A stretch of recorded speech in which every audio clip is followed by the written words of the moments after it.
E se Deus permitir, hoje nós vamos estar tratando sobre o capítulo 1. Então eu quero pedir você que abra sua Bíblia em Jonas, no capítulo 1. João, se puder já botar o slide, para não ter trabalho de ir para o slide, voltar para a Bíblia, eu já coloquei os versículos todos já no slide. Então é só passar o slide que vai estar tudo certo. Para a gente não ter um trabalho repetido de ler todo o capítulo e depois ler novamente, a gente vai lendo os capítulos a qual a gente vai estudando. Que a gente faz uma leitura melhor para a gente ganhar tempo nisso. Então, quando o bispo nos fez o convite de trazer o estudo sobre o livro de Jonas, é um livro, principalmente pelos teólogos liberais, que é muito confrontado pela seguinte questão. Alguns, hoje em dia, não acreditam mais em milagres. E você vai ver, no decorrer desses dias, que Jonas é um livro que contém muitos milagres. Um exemplo, um grande peixe surgir do nada, te engolir, se isso não é milagre, eu não sei o que é milagre. Então, nós vamos tratar de muitos milagres. Então, quem não acredita nisso, ou na manifestação do poder de Deus atualmente, eles tentam refutar a historicidade do livro. Então, eles pegam como se fosse uma novela religiosa, igual quando se fala também muito de Jó, que Jó não existiu, que é lúdico para a igreja ou para a gente poder aprender algumas lições de vida. Então, alguns tentam falar isso sobre o livro de Jonas. Porém, nós vamos aprender hoje que é impossível você dizer que Jonas não existiu e que isso tudo não aconteceu. Porque para você apagar a história de Jonas na Bíblia e dizer que ele não existiu, você vai ter que apagar um pedaço da história de Israel por mais de 40 anos. E você não tem como apagar a história de uma nação. Então, se está no Testamento e Jesus vai fazer menção de Jonas, nós temos total certeza que Jonas existiu, que não é uma história, que não é um conto, que não é uma ficção, como Gênesis, né, que a gente está estudando aí, Gênesis na novela, que ali tem a verdade, mas tem muita ficção para poder render, senão não vira uma novela de um ano igual a novela da Record. Então, nós vamos ver que são fatos reais, e a gente vai trabalhar nesses fatos reais essa noite. Então, pode pular o próximo slide? Vai ter que ficar esperto, amigo, que é cheio de slide. Ah, está aqui. Ó. Então, nós vamos aprender, já de início, antes da gente entrar no capítulo 1, que o livro de Jonas tem alguns objetivos bem específicos para que a gente possa entender. O primeiro objetivo que eu separei é que Jonas, o livro de Jonas, a história de Jonas, serve para evidenciar a incrível graça e salvação de Deus. Volta um, amigo. Ele serve para evidenciar a graça de Deus e a sua salvação. E eu coloquei como versículo já no capítulo 3, versículo 10, que diz: E Deus viu as obras dele, como se converteram do seu mau caminho, e Deus se arrependeu do mal que tinha anunciado que lhes faria, e não fez.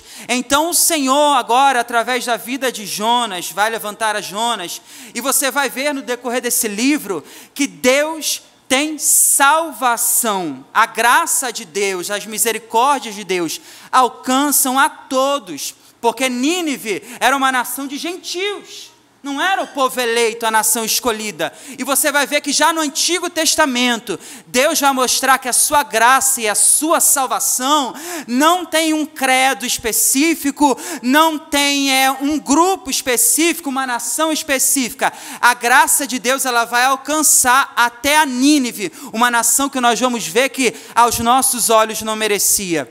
E também vamos ver que no livro de Jonas, nós vamos aprender sobre a soberania de Deus. Aleluia.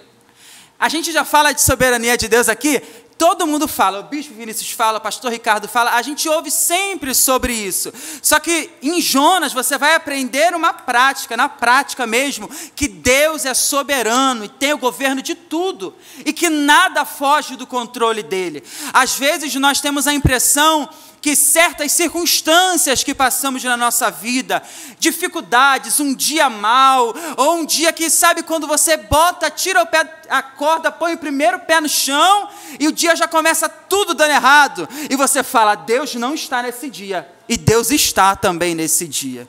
Então eu separei também, tem uma passagem que evidencia isso, que é Isaías 46, do 8 ao 11, que vai dizer: Lembrai-vos disso e tende ânimo, tomai a sério, ó prevaricadores, lembrai-vos das coisas passadas da antiguidade, que eu sou Deus e não há outro, eu sou Deus e não há outro semelhante a mim, que desde o princípio anuncio o que há de acontecer, e desde a antiguidade as coisas que ainda não sucederam, que digo, o meu conselho permanecerá de pé, farei toda a minha vontade, que chamo a ave de rapina desde o oriente e de uma terra longínqua, o homem do meu conselho. Eu disse, eu também o cumprirei, tomei este propósito, também o executarei. Então, em Isaías, você vai ver isso de uma forma bem clara, que o Senhor é aquele que chama a ave de rapina do lugar lá, quando ela está no inverno se escondendo, e traz ela ao seu local de origem. Deus, ele governa o homem, Deus governa as estações, Deus governa o vírus, Deus governa a enfermidade, Deus governa a saúde. Tudo está no governo de Deus. A terra que nós conhecemos está no governo de Deus. E às vezes a gente acha que a terra somente está no governo de Deus. Mas a galáxia, os outros planetas que a gente não conhece, que a gente acha que tem ET lá, o ET de Varginha, sei lá, que a gente fica fantasiando se há vida em outro lugar. Todos esses lugares estão esquadrinhados por Deus e Deus sabe tudo que tem lá. Então, isso é motivo da gente entender como precisamos adorar esse Deus de verdade, porque aonde um Deus lá fora teria conhecimento de tudo e governaria tudo como o nosso Deus, o soberano. Então, o nosso Senhor, ele é soberano sobre tudo e sobre todas as coisas, amém? Então, eu já quero te dar uma palavra de ânimo, que você confie no Senhor, porque a sua vida, a nossa vida está sempre no controle e no governo de Deus. E isso não é motivo de medo, isso é motivo de alegria, porque temos um Pai que cuida de nós, amém? Então, Jonas vai evidenciar a graça e a salvação e a soberania de Deus. E para a gente, antes de entrar no texto em si, pode passar para o próximo slide, a gente precisa também entender um pouco do contexto, do pano de fundo que está se acontecendo nesse momento que o Senhor vai falar com Jonas. Então, no Reino do Norte, estava reinando Jeroboão II. O ponto de vista militar, o ponto de vista econômico, a nação estava crescendo de uma maneira sobrenatural. Jeroboão, ele vai conseguir restaurar os limites de Jerusalém, ao ponto que a glória que vai se viver agora em Israel se compara à época do rei Davi. Então Deus está abençoando Jeroboão II, Deus está cumprindo promessas, porém ao mesmo tempo que a nação cresce, aonde o povo enriquece, mas também o pobre fica mais pobre, aonde uns conquistam e os outros perdem, a nação também está em uma depravação espiritual e moral. Israel agora está vivendo um conflito porque economicamente, politicamente, está crescendo. É uma nação que você olha e diz, é próspera, mas espiritualmente a idolatria está imperando nessa hora. Então você vê que está em ascensão monetariamente, conceitualmente, mas em decadência moral e espiritual. E vale aí um reflexo para nós. Às vezes, estamos como Israel no reinado de Jeroboão II. Tudo está dando certo do lado de fora. As nações que olham Israel agora temem, porque é uma potência. Mas dentro de casa, dentro dos muros, está somente em ladeira abaixo, porque está conquistando dinheiro, está se tornando uma potência, mas a espiritualidade, o compromisso e a reverência à palavra de Deus se perderam. E aí vale uma reflexão, será que vale a pena crescer desse ponto e perder a essência? Vale a pena recuperar a glória diante dos homens, mas se perder diante de Deus? Israel está vivendo isso nesse momento. E Nínive também está crescendo. Nesse momento que Deus levanta Jonas, Nínive era a maior cidade do mundo. Não era alguém que estava surgindo. Não era alguém que ainda estava começando. Era a maior cidade do mundo e a mais forte.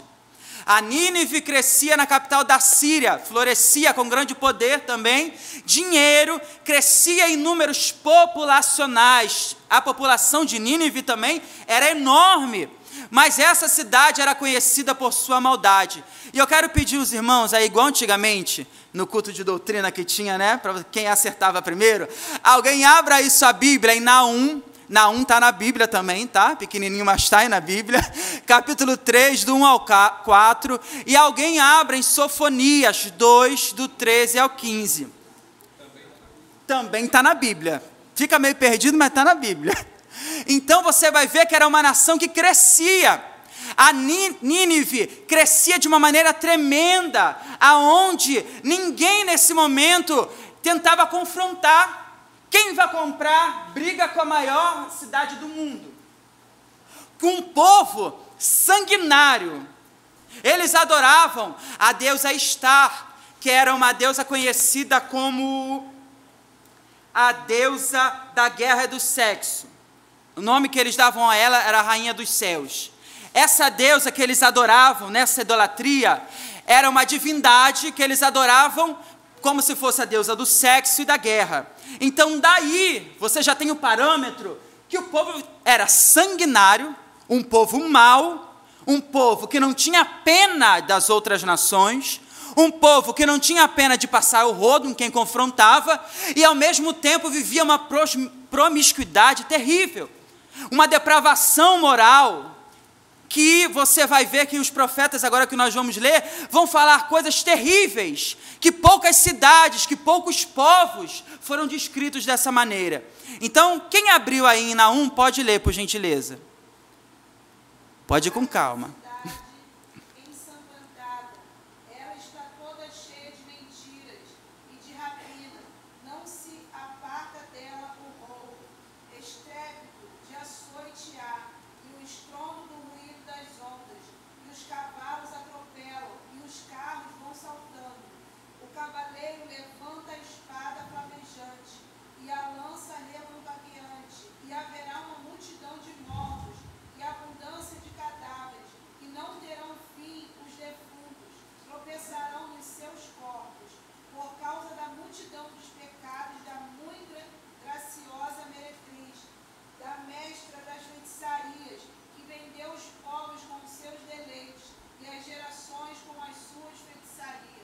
Quem abriu Sofonias, por favor? Não precisa brigar não, tem espaço para todo mundo. Estenderá também a sua mão contra o norte e destruirá a Síria e fará de Nínive uma assolação, terra seca como o deserto. E no meio dela repousarão os rebanhos, todos os animais dos povos, e alojar-se-ão nos seus capitéis, assim o pelicano como o ouriço. A voz do seu cantor refinará nas janelas, a assolação estará no umbral quando tiver descoberto a sua obra de cedro. Esta é a cidade alegre e descuidada que dizia no seu coração: eu sou, e não há outro além de mim. Como se tornou em assolação, em pousada de animais. Qualquer que passar por ela, assobiará e meneará a sua mão. Então você vai ver que Naum e Sofonias também foram levantados por Deus para entregar uma mensagem a Nínive. E se você prestou atenção no teor da mensagem que Deus vai declarar a ela, cara, eu cansei do seu pecado. Para a gente poder entender melhor, o cheiro do seu pecado, como Deus vai falar também através de Jonas, subiu às minhas narinas e eu não aguento mais. Vocês se perderam completamente. Vocês estão encharcados no pecado de uma tal maneira que se gloriam nisso. Eles se gloriavam, ainda diziam quem poderia contender contra eles. Então você vê que é uma nação grande, mas ao mesmo tempo que a grande impotência é tão proporcional ao pecado. Era grande em potência, era grande no poder bélico, era grande no potencial, porém o pecado, a quantidade de pecado, o que estava acontecendo diante de Nínive, dentro de Nínive nesse momento, era algo surreal. Era algo que quem olhava temia, porque se perguntavam como alguém pode ter chegado a esse nível, como alguém pode se afundar dessa maneira no pecado, Rômulo? E você vai ver que Deus vai ser bem criterioso em descrever. Ali, em Naum, foi lido pela Élica. Deus vai falar, vai se referenciar a ela como uma prostituta.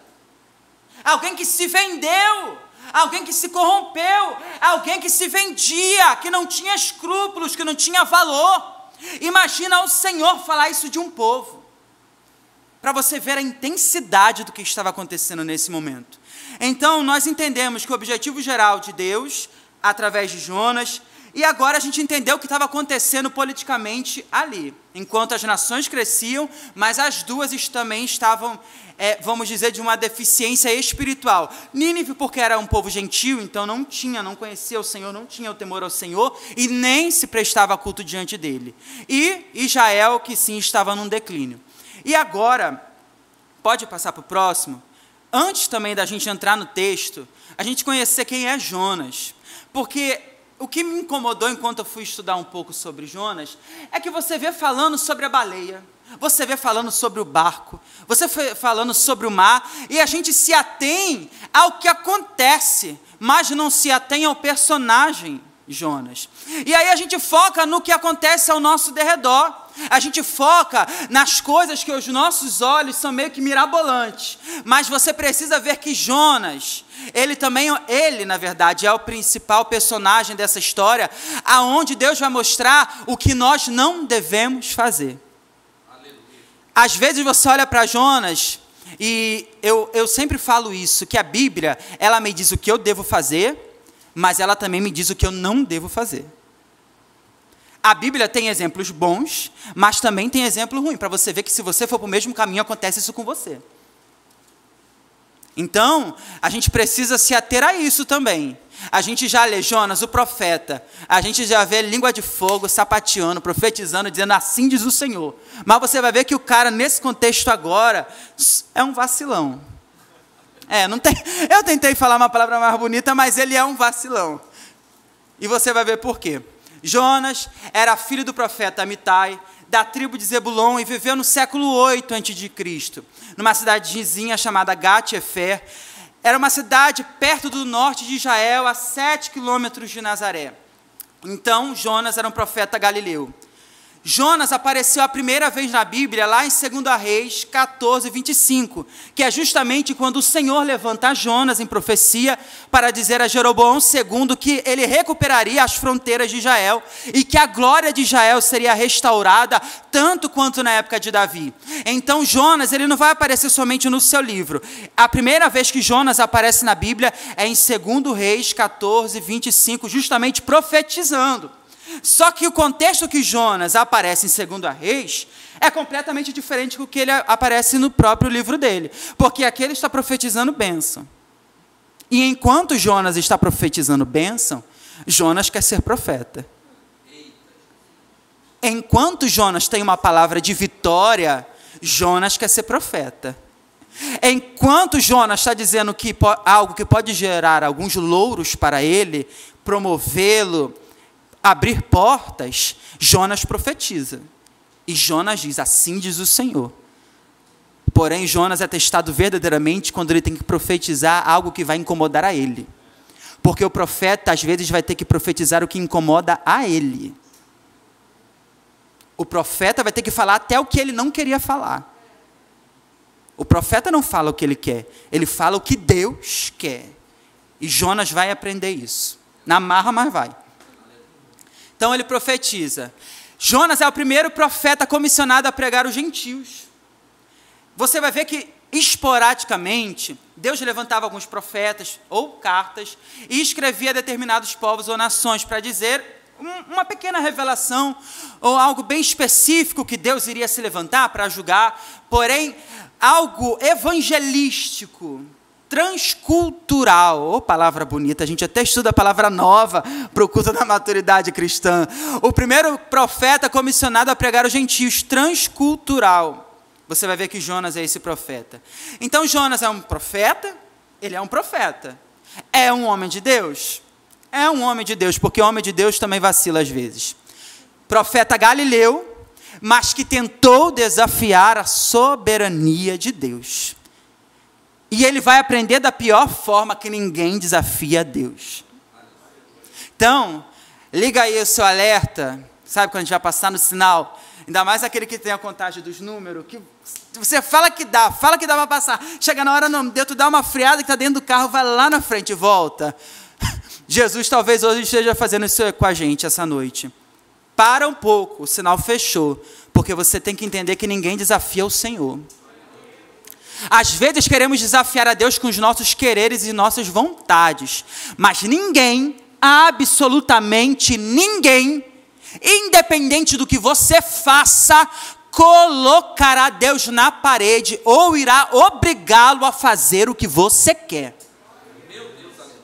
Nada e ninguém, nem nada você pode subir a escadaria da Penha em jejum há 1 ano, de joelho, pagando penitência, e isso não obrigará Deus a fazer nada. Você pode vir para o culto segunda, terça, quarta, quinta, sexta, domingo, pode jejuar todos os dias, subir e descer o monte, mas isso não obriga Deus a fazer absolutamente nada. Então precisamos entender isso.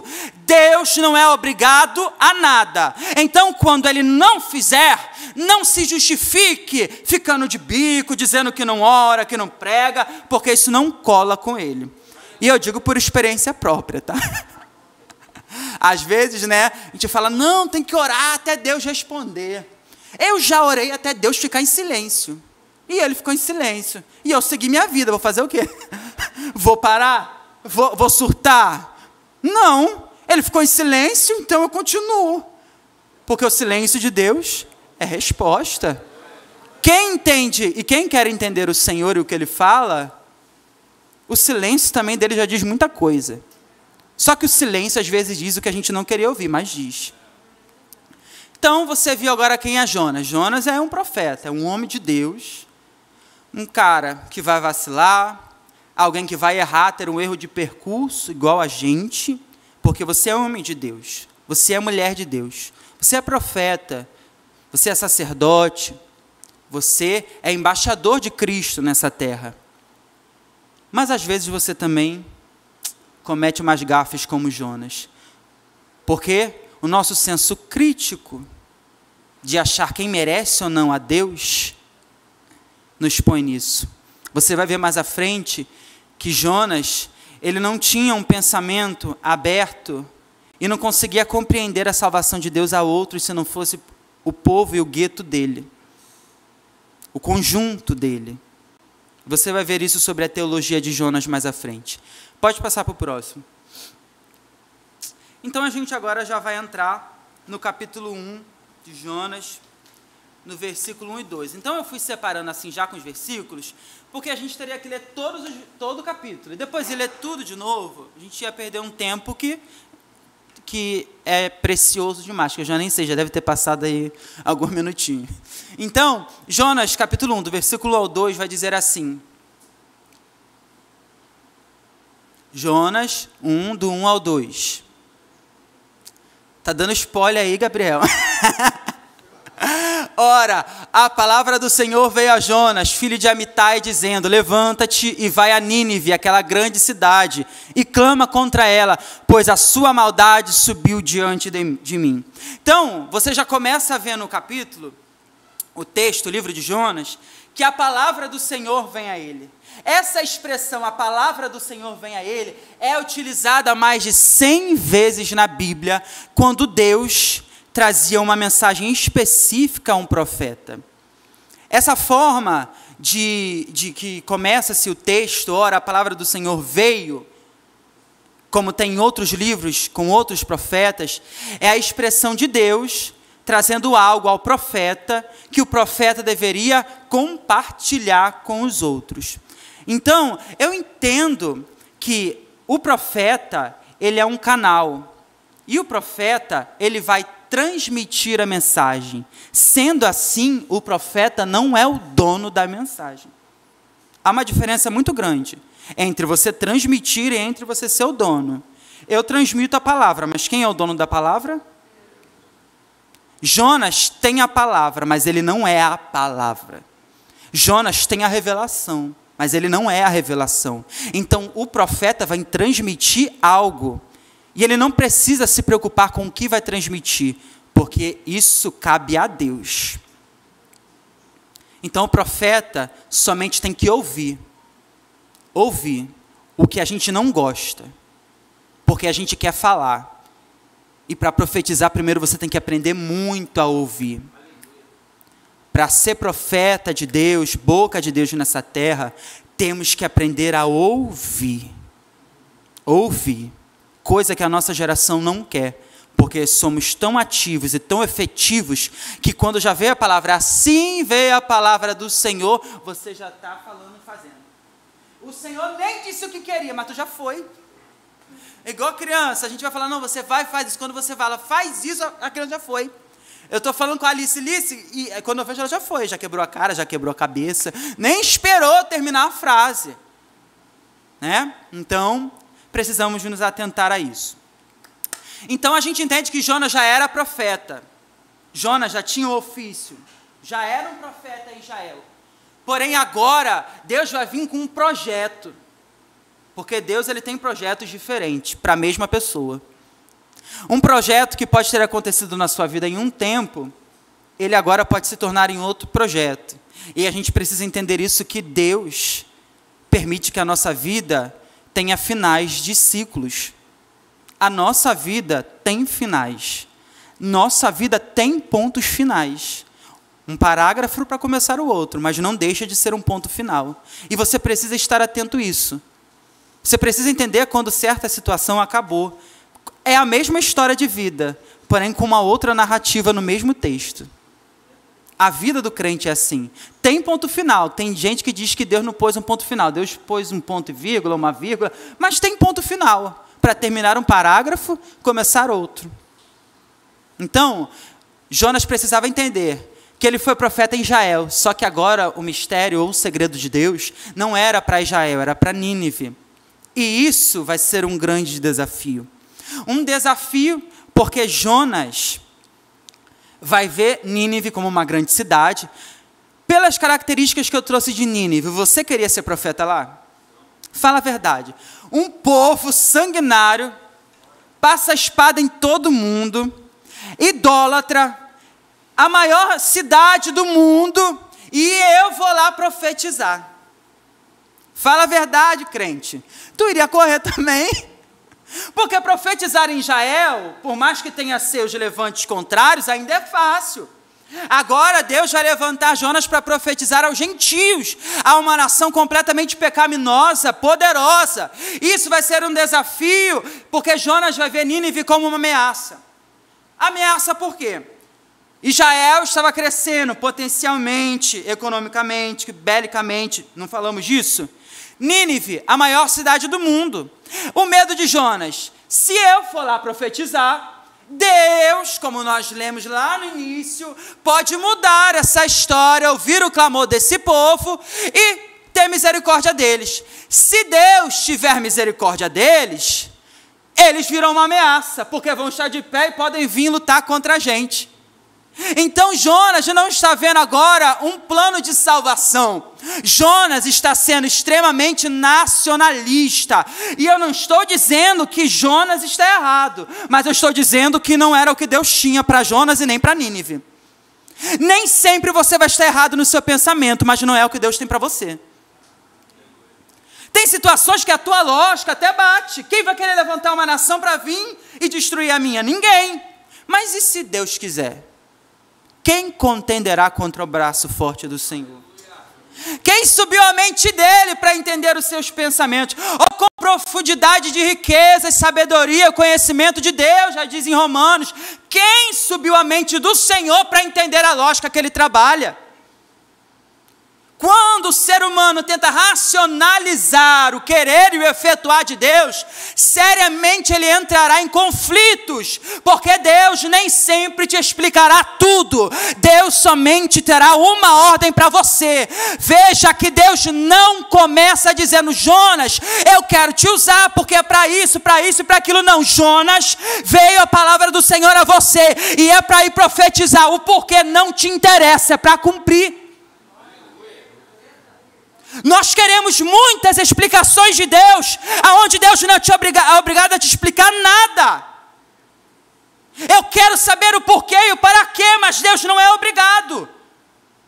Você já passou situações, eu já passei situações, que perguntamos o porquê e Deus não explicou. E nós passamos pelas provas, passamos pelas dores, sobrevivemos sem Deus explicar. Porque o que nos sustenta não é a explicação, o que nos sustenta é a graça e a misericórdia de Deus. O que sustenta não é saber como será o caminho. Abraão, sai da tua descendência, da tua parentela e vai para uma terra que eu vou te mostrar. O que sustentava Abraão não era para onde ele ia, porque ele nem sabia, mas era quem o conduzia. Então, o homem e a mulher de Deus não precisa saber de tudo, precisa se ater ao propósito. Amém? Se ater ao propósito. Desafio, pois era uma cidade sanguinária, então se ele entrasse lá, com o teor da mensagem, olha o que Deus manda dizer: Nínive, a sua maldade subiu diante de mim. Eu vou chegar na maior cidade, eu vou dizer, ó, a maldade de vocês, que vocês estão fazendo, desagradou a Deus. Sentença de morte, porque até o momento não tinha nenhuma palavra de misericórdia. Você vai chegar e vai profetizar contra. Você acha que Jonas não tinha medo de morrer ali mesmo? E provavelmente morreria? Porque ele não sabia do que iria acontecer. Deus mandou somente profetizar. Deus não disse se ele voltaria de Nínive. Deus só mandou ele ir. E a sua maldade subiu contra mim. Então Jonas, ele tinha medo pela cidade e pelo teor da mensagem que ele ia levar. Porque tem gente que por mais que esteja necessitado da graça de Deus, ele sempre vai tentar deturpar a mensagem de Deus. Você já viu aquela pessoa que está no fundo do poço, precisando de uma palavra, e Deus levanta. Alguém leva essa palavra. A palavra de Deus é ministrada sobre a vida dela. Porém, ela está tão enraizada no pecado, tão agravada os seus ouvidos, que ela tem tudo como um sentido pejorativo ou de ameaça, e não vai entender que é Deus dando misericórdia. Deus, enquanto levanta alguém para corrigir a Nínive, ele está dizendo, vou ter misericórdia se você ouvir. Deus queria ter misericórdia. Que louco! Deus queria ter misericórdia com um povo que não merecia, ao meu e ao seu ponto de vista. Mas estamos aqui. Não merecíamos a misericórdia dele. Você não era digno, mas você está aqui. Nós um dia já fomos Nínive, sanguinário, carne de pescoço, mentiroso, sem vergonha, terrível, que se pisasse no teu pé, você passava com uma roda de um carro em cima do pé de quem te pisou, mas você foi alcançado e está aqui.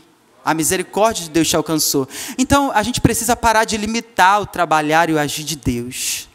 E entender que Ele salva e alcança quem Ele quer. Amém? Pode passar para o próximo.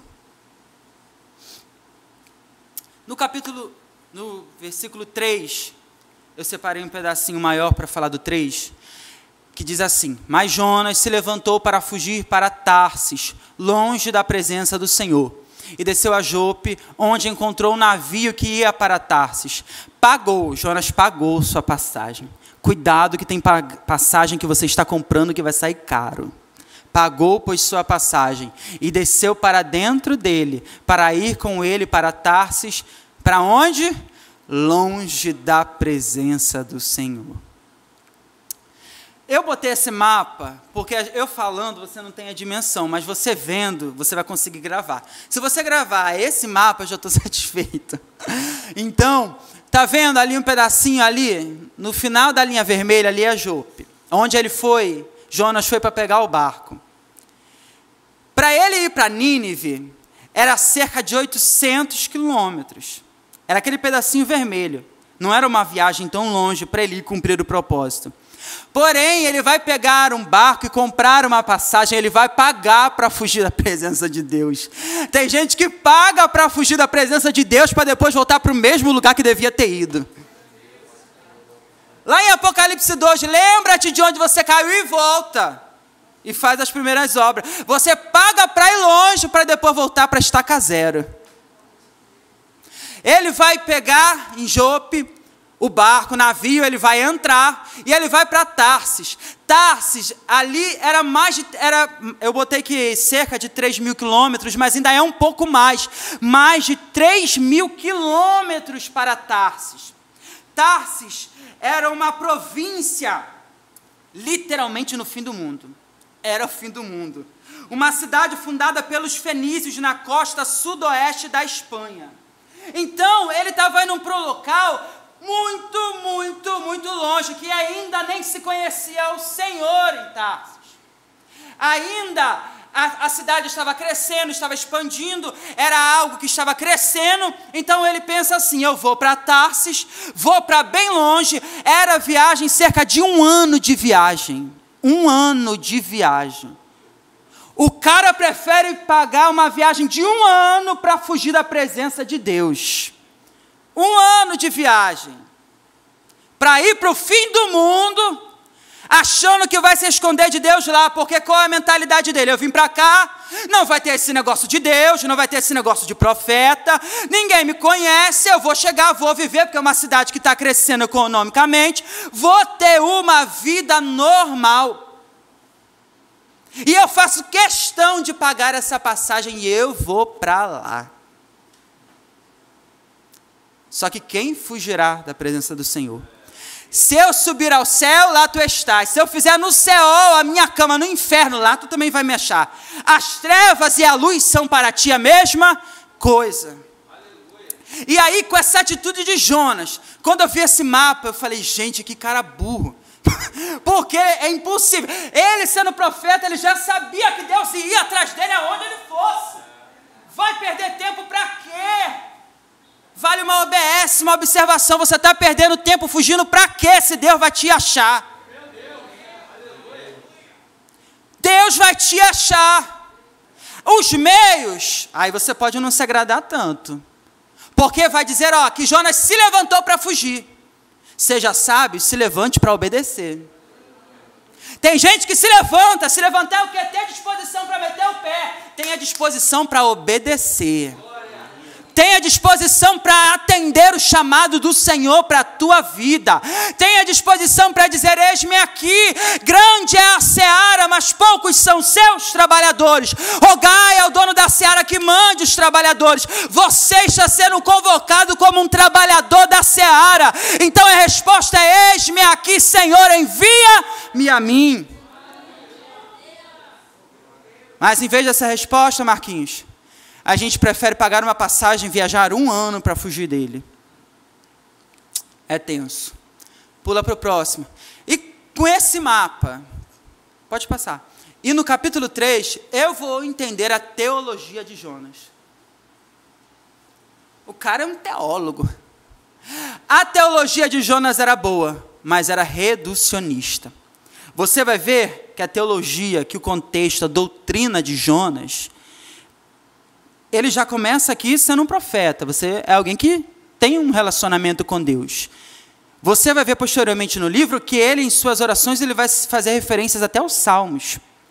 Então ele conhecia, mas a sua teologia era reducionista.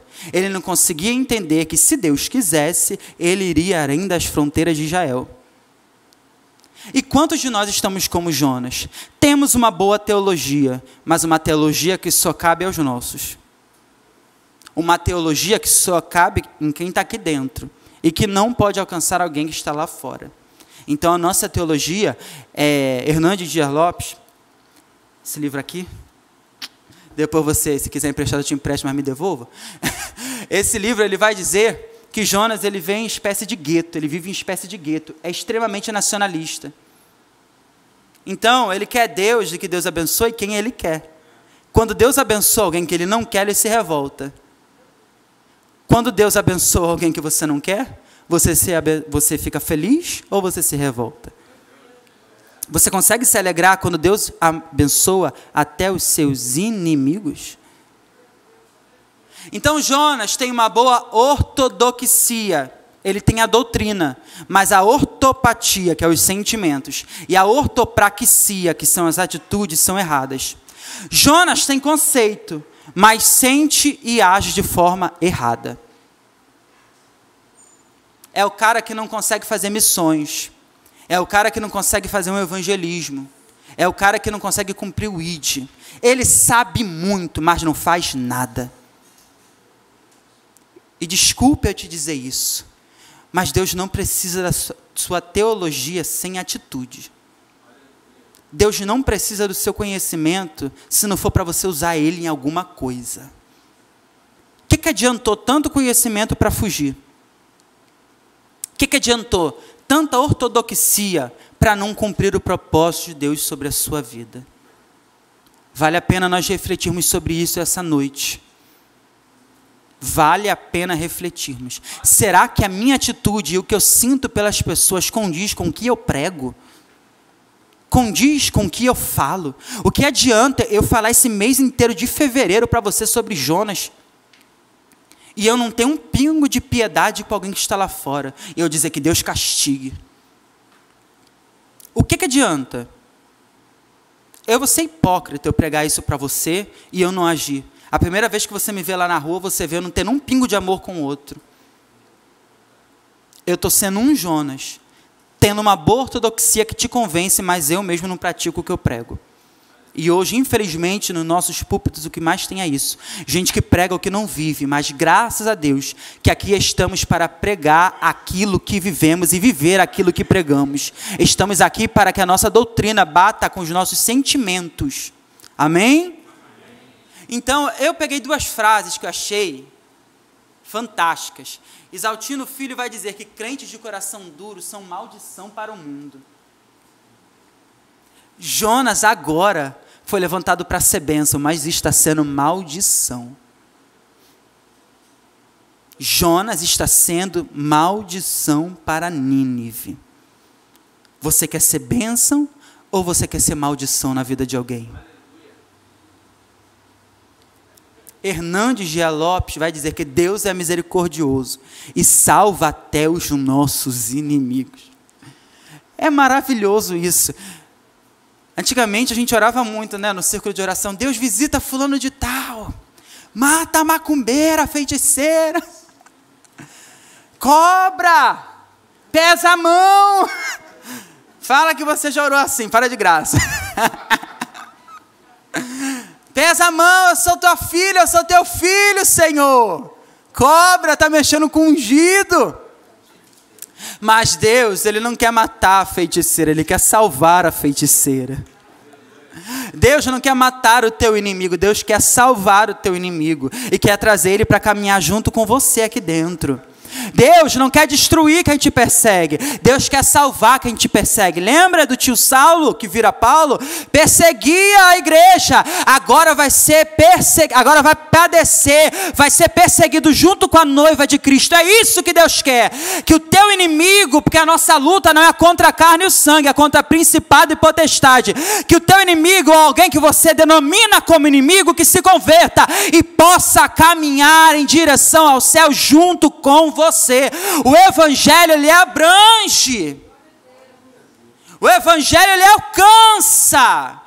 O evangelho, como foi louvado, vai atrás da 100ª ovelha que se perdeu, deixa as 99 no aprisco. O evangelho se alegra quando o filho pródigo foi embora, gastou tudo que tinha, quebrou a cara, mas sabia para onde voltar, que era para a casa do Pai.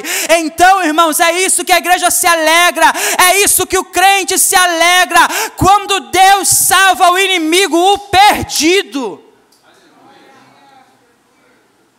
A festa no céu por isso. Só que a teologia de Jonas não conseguia entender isso. Jonas preferia que Deus descesse sobre Nínive e exterminasse todo mundo. Seria mais fácil para ele, seria mais fácil para Israel. Só que nem sempre o que é mais fácil para você e para o teu Israel é o que Deus tem para nós. Deus nem sempre terá o que é mais fácil para você. Experiência. Deus nem sempre terá o que é mais fácil para você. Há caminhos ou coisas que você vai viver que poderia ter sido muito mais fácil. Muito mais fácil. Mas Deus não quis. Fazer o quê? Eu sempre falo, não era mais fácil, depois dos 3 dias eu ter vindo para casa com a Valentina, tudo bonitinho, conforme manda o script? Era muito mais fácil. Mas eu fiquei 3 meses e meio lá. Foi difícil? Foi. Saímos. Foi o caminho mais difícil, mas era o que Deus tinha para minha casa. O caminho mais difícil Deus tinha para minha casa. Deus tinha o caminho mais difícil para minha casa. Só que no caminho mais difícil que Deus tem para você e para a tua casa, Ele passará com você. Se passares pelas águas, elas não te afogarão. Se passares pelo fogo, ele não te queimará. Porque ele quebra o arco, ele corta a lança e ele queima os carros no fogo. Aquietai e sabei que eu sou Deus e serei exaltado sobre a nação, serei exaltado sobre a terra. Então, se Deus, porventura, algum dia te levar por um caminho difícil, tenha paciência, porque você sairá dele juntinho com o Senhor. Pula para o próximo. Agora no capítulo 1 ainda, do versículo 4 ao 5, vai dizer assim: mas o Senhor enviou um grande vento ao mar, e houve uma poderosa tempestade no mar, de modo que o navio estava a ponto de se quebrar-se. Então os marinheiros ficaram com medo e cada homem clamou ao seu Deus e lançaram as cargas que estavam no navio ao mar para o aliviarem. Mas Jonas desceu ao porão do navio e deitado, lê esse último pedacinho, deitado, dormiu profundamente. Deus é soberano? Deus é soberano? E a soberania de Deus permitiu Jonas comprar a passagem e entrar no barco. Jonas, ele vai achar que as águas seriam o local de escape. E ele esqueceu que Deus também estava nas águas. A gente tenta escapar por um caminho e esquece que Deus está em todos os caminhos. A gente tenta escapar pela água. E quem é que governa a água? Quem lá no Gênesis separou a porção de terra seca das águas? O Senhor. Então Jonas, ele não conseguia entender isso. Que o vento e o mar estavam a serviço de Deus. O vento e o mar estavam a serviço de Deus. Sabe quando Deus te levanta e fala, ou por exemplo o bispo fala, ô Bruna, vai lá e faz isso, isso, isso. E Bruna vai e faz. Depois ela fala, eu fiz. Paguei a missão. O vento e o mar agora estavam somente obedecendo. O povo bolado com o vento e o mar. E o vento e o mar tranquilo. Porque não me importa o que acham. Eu preciso obedecer. E se Deus quer Jonas ao mar, Jonas irá para o mar. O vento e o mar estavam a serviço. O vento e o mar obedecem e o profeta foge. O vento e o mar têm a sabedoria de obedecer a Deus. E o profeta tem a negligência de fugir. E aí, vem o vento, vem o mar, o navio cheio de gente, cheio de carga, começa a balançar. Salve-se quem puder, porque eu acho que nessa época não tinha um colete, né? Caiu dentro d'água, começa a boiar e espera alguém vir te socorrer, a Marinha do Brasil, né? Não tinha. Você cair no mar, no máximo você se agarrava um pedaço de madeira que quebrou. Dependendo da sua condição física, comida de peixe. Não tinha saída. Não tinha. O mar é morte. Você cai dentro do mar, se aquele navio se quebra, todo mundo se perde. Você vê que lá, quando Paulo está no navio, indo em direção a Roma, o povo começa a quebrar tudo, o navio se quebrar as ondas. Deus diz, nenhuma alma se perderá. O que conseguiu nadar, nadou. O que conseguiu se agarrar no pedaço de madeira, se agarrou. Ninguém se perdeu. Mas até aqui, Deus não disse que ninguém se perderia. Deus só mandou o vento e o mar. E chacoalha navio daqui, chacoalha navio de lá. Ninguém entende nada. Tempo bom, daqui a pouco fecha tudo. Sabe quando está tudo bonitinho? Do nada, vem uma reviravolta que você é eita atrás de eita. Já viu quando a gente vai para a praia? Eu ia muito para Maricá. Então, quando entrava na água e você se conseguia se recuperar de uma onda, vinha outra. Quando você ia levantar, você estava empanado. E com meio litro de água no teu pulmão. Sobrevivia por milagre. Então, tá nessa hora, um eita atrás de eita, e vai morrer todo mundo. O que é que vai fazer para aliviar o navio? Para a gente não mandar a pessoa mar primeiro, vamos mandar o bem material, que se perder, o lucro é menos pesaroso, perder algo material, porque a alma, a pessoa é o principal. Então agora joga as coisas fora. E aí joga a embarcação de um, joga o peso do outro, e tenta lançar fora, e o vento e o mar açoitando o navio, e eles ficando confusos. O que está acontecendo? Vai todo mundo morrer, Rômulo? E aí, Jonas? Esse homem não foi saber, esse homem foi frio e calculista nessa hora. Maquiavélico. Porque todo mundo se acabando, o cara desce, vai lá pro porão, estica o lençol, arruma um lugar para deitar e dorme. Mas o camarada não tira um cochilo, nem aquele cochilinho da tarde que a gente tira, meia horinha para repor o sono, para você estar aqui à noite para a igreja, depois do almoço, que as pestanas fecham. Não, ele dorme profundamente.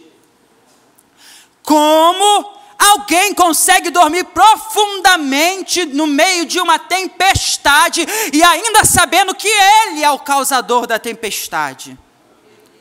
O senso crítico de Jonas está tão afetado, a sua sensibilidade ao Senhor e a ouvir a sua voz está tão afetada, que Jonas fica inerte a tudo que acontece, e ele não esquenta que tudo está se perdendo, ele só quer fugir.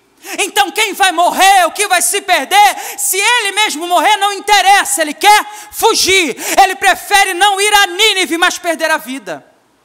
Ele bate no chão e diz, eu não vou, me mata, mas eu não vou. É o que Jonas está dizendo. Tem gente que diz, me mata, mas eu não te obedeço. Me mata, mas eu não cumpro o que o Senhor tem comigo. E o vento vai chacoalhar o teu barco e vai continuar chacoalhando. Tem vento que não foi o diabo que mandou para você, não.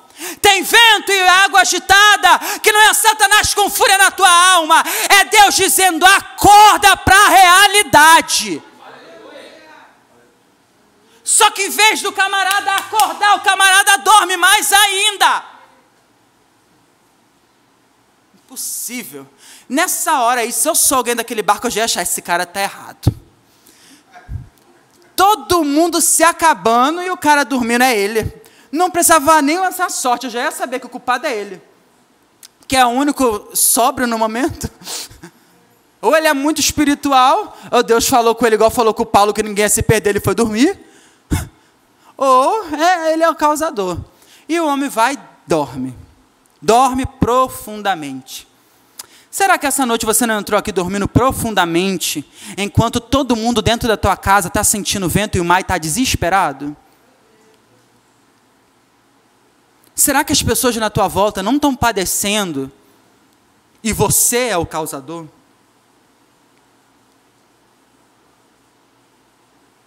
Será que tem gente, porque não vem com essa?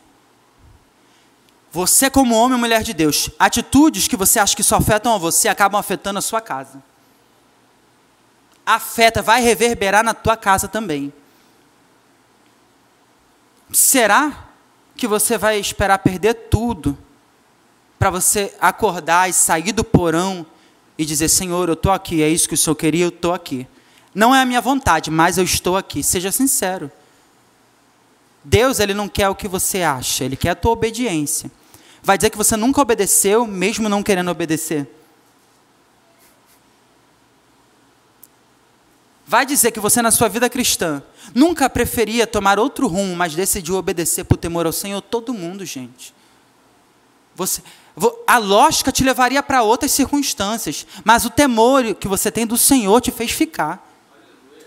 O cristianismo é isso. Porque a gente sofre, a gente padece, a gente passa cada vento, como diz o irmão Lázaro, dando glória a Deus. Mas a gente permanece.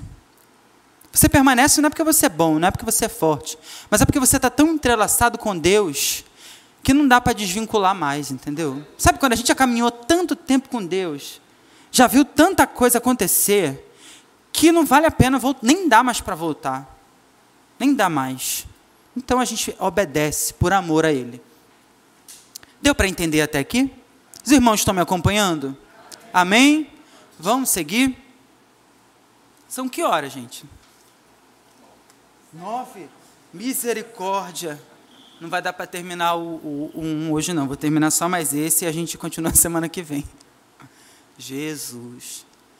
Capítulo 1 ainda, versículo 7 ao 10 vai dizer assim: e disseram cada um ao seu companheiro: vinde e lancemos sorte, para que saibamos por que causa este mal está sobre nós. Assim eles lançaram sorte, e a sorte caiu sobre Jonas. Então eles lhe disseram: siga-nos, lhe pedimos, por causa de quem este mal está sobre nós? Qual é a tua ocupação? De onde vem? Qual é a tua terra? E de que povo és tu? E ele lhe disse: eu sou hebreu, e temo ao Senhor, o Deus do céu, que fez o mar e a terra seca. Então os homens se encheram de medo e disseram-lhe: por que tu fizeste isso?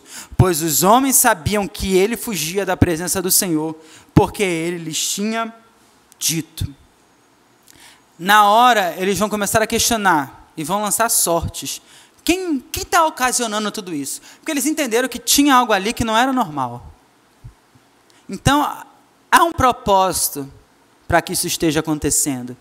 Alguém está fugindo de outro alguém. E aí a sorte cai sobre quem?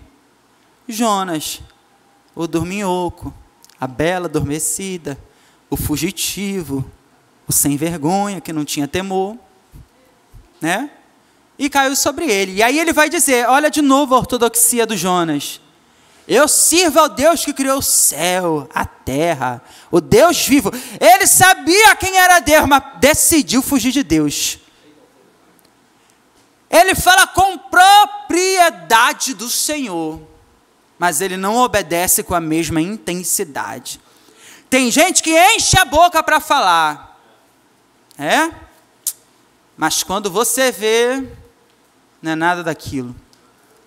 O mesmo confessa que o culpado era ele, e que era servo de Deus, que estava fugindo de sua presença. Quando Jonas fala isso, até o momento os marinheiros estavam temendo o vento e o mar. Agora os marinheiros começam a temer ao Senhor. O temor mudou, porque enquanto eu estou entendendo que é algo da natureza, estou temendo a natureza. Só que agora eu tenho que temer ao Senhor, porque esse cara está fugindo do Senhor.